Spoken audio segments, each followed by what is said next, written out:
Good morning. Happy Monday, everybody. Here's hoping you had a wonderful weekend. I'm Ben Thompson. We have a lot to talk about this morning, but first, let's get a check of your Monday forecast with Larry Sprinkle. Larry. Hey, good morning. We hit 69 degrees yesterday. We take a look at the almanac. There's your average high of 71. We're going to be above that today. It's going to be a beautiful day. Take a look at the temperatures. 11 a.m. at about 63 degrees, low 70s around 2 o'clock. We'll be in the low to mid 70s for high temperatures.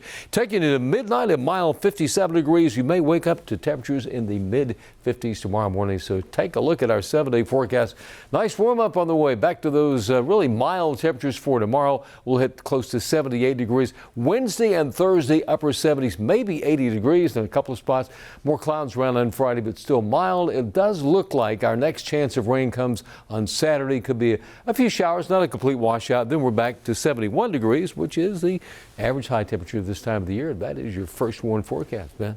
All right, Larry, thanks. Turning now to our top stories of the morning in your morning rush. Officials say a Huntersville police officer involved in an accident in Uptown happened early this morning on North Davidson Street near Interstate 277. 2 people taken to the hospital with minor injuries. Don't know yet if the officer was one of those involved. Good morning. I'm Billie Jean Shaw at UNC Charlotte. Over the weekend, the university identified 2 COVID-19 clusters linked to 2 residence halls on campus. In one dorm, 8 students had the virus. In the other, 6 have tested positive. The university says due to privacy issues, they will not release the name of the dormitories. However, the clusters were discovered over the weekend as the university proactively completed more than 600 tests on students and staff. Today, thousands of local students will return to the classroom for the first time since March. In Caldwell County, K through 5 students will go to school in person 4 days a week. Cabarrus County Schools taking a slower approach. They're going to welcome back pre-K through 3rd grade students today. Those students are only going to be in the classroom 2 days a week. And Watauga County Schools bringing back older students for in-person learning. 4th through 12th grade students will begin learning in person 2 days a week. K through 3rd grade students, by the way, already on that schedule. South Carolina Governor Henry McMaster is going to be in Rock Hill today. He's expected to announce new relief for small businesses impacted by COVID-19.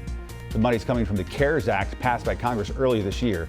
Officials say it will also help nonprofits and minority-owned businesses. President Trump's going to visit Gastonia this week. He'll hold a rally at the Gastonia Municipal Airport on Wednesday. Starts 7 p.m. This, by the way, his 2nd trip to North Carolina in just 2 weeks. He hosted a rally in Greenville last week. That is it for your morning rush. Good morning, everybody. So the rush to the polls is still on. Today kicks off day 5 of early voting here in North Carolina, and ballots are being cast in record numbers. We're talking more than 1.5 million people voting early already, and of that number, more than 150,000 of them are from right here in Mecklenburg County. Governor Cooper posted a picture on his social media along with his wife. They were casting their ballots early over the weekend, and during a campaign stop and rally, Democratic nominee Joe Biden took a stop from encouraging early voters to the one and only cookout to get a milkshake. Early voting events that have encouraged people to get out and cast their ballot have been all over the country and right here in the Carolinas, including this Souls to the Polls event. Take a listen. Our theme is from protesting to polls. So we've heard from our younger generation, and we understand what's going on in our country, and this is the most important election of probably in the last century. And so our goal is to get people out to vote.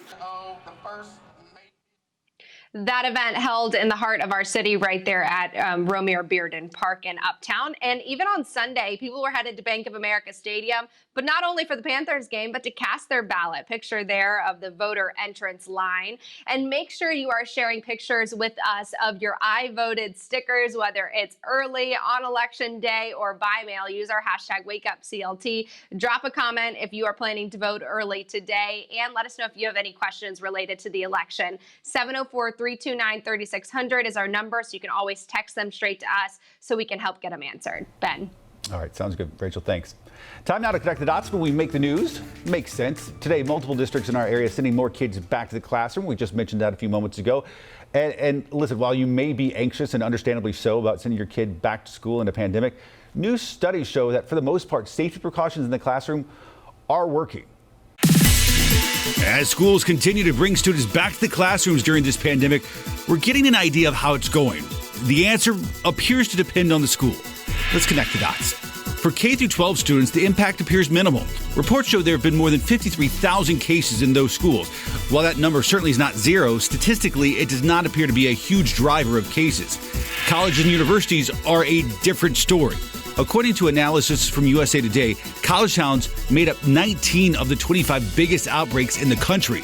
That has created real headaches for those schools, with some being forced to shut down and have classes go virtual.